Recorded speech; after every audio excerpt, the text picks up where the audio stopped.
I want to try to get you both to answer a question that neither of your principals quite answered when my colleague Jim Lehrer asked it last week. Starting with you, Senator Biden, what promises, given the events of the week, the bailout plan, all of this, what promises have you and your campaigns made to the American people that you are not going to be able to keep? Well, slow down. There's a commitment we made to double foreign assistance. We'll probably have to slow that down.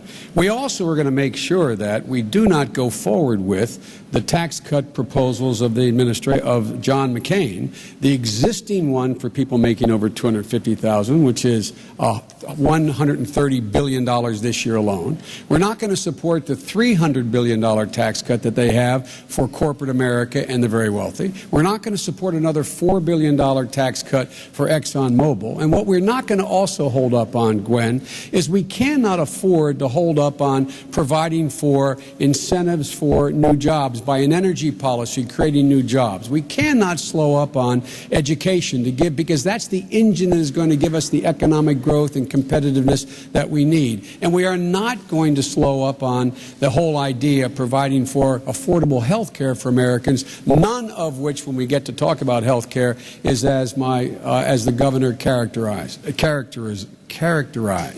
The bottom line here is that we are going to, in fact, eliminate those wasteful spending that exist in the budget right now. A number of things I don't have time because the light is blinking that I won't be able to mention, but one of which is the $100 billion tax dodge that, in fact, allows people to take their post office box offshore, avoid taxes. I call that unpatriotic. That's what I'm talking about. Governor. Well, the nice thing about running with John McCain is I can assure you he doesn't tell one thing to one group and then turns around and tells something else to another group, including his plans that will make this bailout plan, this rescue plan, even better. I want to go back to the energy plan, though, because this is an important one that Barack Obama, he voted for in 2005. Senator Biden, you would remember that in that energy plan that Obama voted for, that's what gave those oil companies those big tax breaks. Your running mate voted for that. You know what I had to do in the state of Alaska? I had to take on those oil companies and tell them, no, any of the greed there that has been kind of instrumental, I guess, in their mode of operation, that wasn't going to happen in my state, and that's why Tillerson at Exxon and Mulva at ConocoPhillips, bless their hearts, they're doing what they need to do as corporate CEOs, but they're not my biggest fans, because what I had to do up there in Alaska was to break up a monopoly up there and say, the people are going to come first, and we're going to make sure that we have value given to the people of Alaska with those resources, and those huge tax breaks aren't coming to the big multinational corporations anymore, not when it adversely affects the people who live in a state, and in this case, in a country, who should be benefiting at the same time. So it was Barack Obama who voted for that energy plan that gave those tax breaks to the oil companies that I then had to turn around as a governor of an energy-producing state and kind of undo in my own area of expertise, and that's energy. So, Governor, as Vice President, there is nothing that you have promised as a candidate that you wouldn't take off the table because of this financial crisis we're in? There is not, and how long have I been at this? Like 5 weeks? So there hasn't been a whole lot that I've promised except to do what is right for the American people, put government back on the side of the American people, stop the greed and corruption on Wall Street, and the rescue plan has got to include that massive oversight that Americans are expecting and deserving. And I don't believe that John McCain has made any promise that he would not be able to keep either. Senator. Again, let's talk about the tax breaks. Barack Obama voted for an energy bill because for the first time it had real support for alternative energy. When there were separate votes on eliminating the tax breaks for the oil companies, Barack Obama voted to eliminate them. John did not. Now, let me just ask a rhetorical question.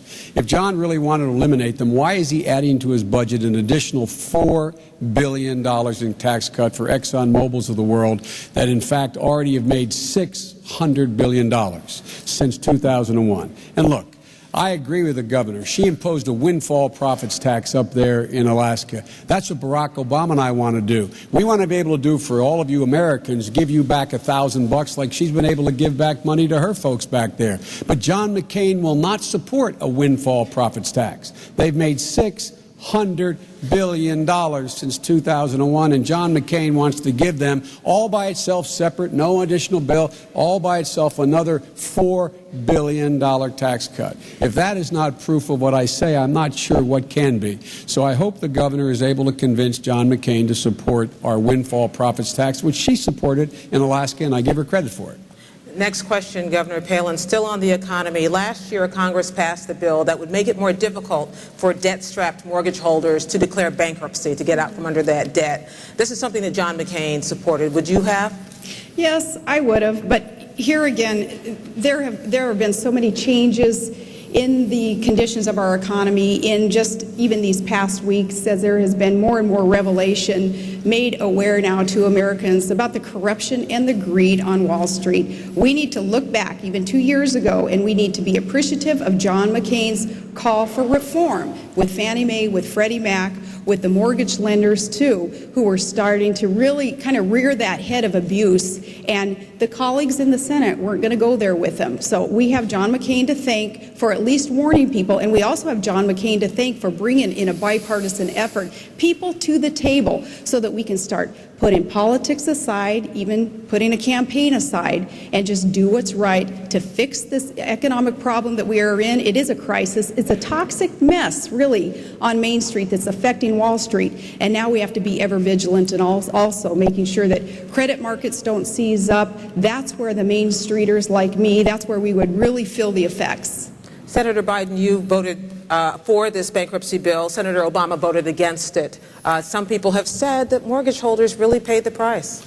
Well, mortgage holders didn't pay the price. Only 10% of the people who have been affected by this whole switch from Chapter 7 to Chapter 13. It gets complicated, but the point of this, Barack Obama saw the glass as half empty, I saw it as half full. We disagreed on that, and 85 senators voted one way and 15 voted the other way. But here's the deal. Barack Obama pointed out 2 years ago that there was a subprime mortgage crisis and wrote to the Secretary of Treasury. And he said, you better get on the stick here. You better look at it. John McCain said as early as last December, quote, I'm paraphrasing, I'm surprised about this subprime mortgage crisis, number one. Number two, with regard to bankruptcy now, Gwen, what we should be doing now, and Barack and Obama and I support it, we should be allowing bankruptcy courts to be able to readjust not just the interest rate you're paying on your mortgage to be able to stay in your home, but be able to adjust the principal that you owe. The principal that you owe. That would keep people in their homes, actually help banks by keeping it from going under.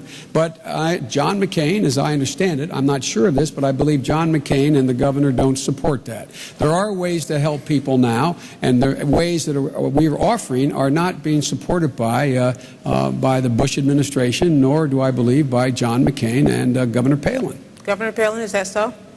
That is not so, but because that's just a quick answer, I want to talk about, again, my record on energy versus your ticket's energy ticket also. I think that this is important to come back to with that energy policy plan, again, that was voted for in '05. When we talk about energy, we have to consider the need to do all that we can to allow this nation to become energy independent. It's a nonsensical position that we are in when we have domestic supplies of energy all over this great land, and East Coast politicians who don't allow energy-producing states like Alaska to produce these, to tap into them, and instead we're relying on foreign countries to produce for us. We're circulating about $700 billion a year into foreign countries, some who do not like America. They certainly don't have our best interests at heart. Instead of those dollars circulating here, creating tens of thousands of jobs and allowing domestic supplies of energy to be tapped into and to start flowing into these very, very hungry markets. Energy independence is the key to this nation's future, to our economic future, and to our national security. So when we talk about energy plans, it's not just about who got a tax break and who didn't, and we're not giving oil company tax breaks, but it's about a heck of a lot more than that. Energy independence is the key to America's future. Governor, I'm